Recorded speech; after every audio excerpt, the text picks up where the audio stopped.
রবিবার সকাল থেকেই ব্রিগেডমুখী তৃণমূল কংগ্রেস। এদিন ব্রিগেডে জনগর্জন সভার ডাক দিয়েছে তৃণমূলের সর্বভারতীয় সাধারণ সম্পাদক অভিষেক বন্দ্যোপাধ্যায়। সভার মূল বক্তা সুপ্রিমো মমতা বন্দ্যোপাধ্যায়। এদিনের সভা থেকে কার্যত লোকসভা ভোটের ডঙ্কা বাজাবেন তৃণমূল নেত্রী। বিভিন্ন জেলার পাশাপাশি পশ্চিম বর্ধমান জেলা থেকেও হাজারে হাজারে তৃণমূল নেতা কর্মী সমর্থকেরা ব্রিগেডের উদ্দেশ্যে রওনা দেন। বাস, ট্রেন ও ছোট গাড়িতে রওনা দেন তারা।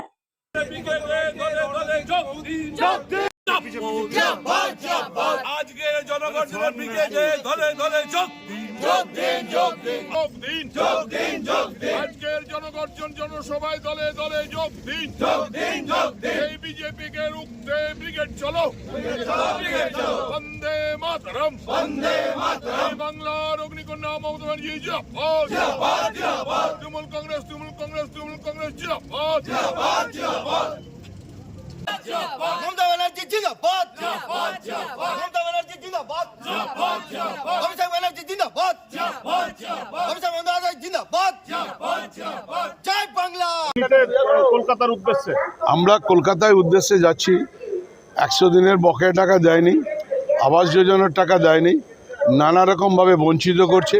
ইডি সিবিআই লেলিয়ে দিয়ে মানুষকে ভীত সন্ত্রাসের মধ্য দিয়ে বাংলাকে একদম খতম করার চেষ্টা করছে। আমাদের যা গন্ধ লাগছে, এনআরসি চালু করলে দুর্গাপুরে প্রায় 26% মানুষকে হয়তো ডিটেনশন ক্যাম্পে যেতে হতে পারে। আমরা ওই জন্য সজাগ হয়ে মানুষকে বার্তা দিয়েছি, চলো ভাই ব্রিগেডে যাই। ব্রিগেডে গিয়ে আমরা জনগর্জন মানে জনতার গর্জন দিল্লি পর্যন্ত পৌঁছাবে। মোদি হাটাও দেশ বাঁচাও। 2024-এর নির্বাচনে 42টা আসনের মধ্যে 42টা আসনে বাংলার মা মমতা বন্দ্যোপাধ্যায়, আমাদের সর্বভারতীয় নেতা অভিষেক বন্দ্যোপাধ্যায় দুজনকার নেতৃত্বে বাংলায় একদম 42-এ 42 আসন চায়। আর বাংলার মুখ্যমন্ত্রী, বাংলার মা যিনি প্রতিষ্ঠিত হয়েছেন, পরবর্তীকালে 5 বছর পরে দেখবেন ভারত মাতার আরেকজনের নাম মমতা বন্দ্যোপাধ্যায়। তার জন্য আমরা শপথ নিয়ে আজকে আমরা ব্রিগেডে যাচ্ছি। অন্যদিকে জনগর্জন সভার জন্য আসানসোল স্টেশন থেকেও বিভিন্ন ট্রেনে করে কলকাতার জনগর্জন সভার ব্রিগেডের উদ্দেশ্যে রওনা তৃণমূলের ছাত্র, যুব ও অন্যান্য কর্মী সমর্থকদের।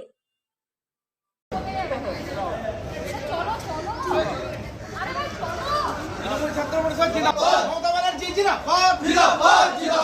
অভিষেক ব্যানার্জি জিন্দাবাদ। আজকের জনসভায় জল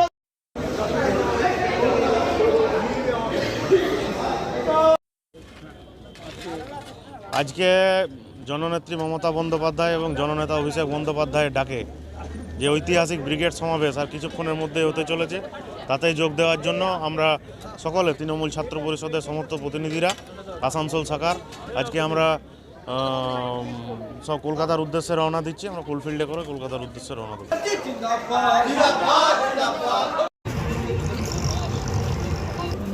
ব্যুরো রিপোর্ট, 99 নিউজ বাংলা।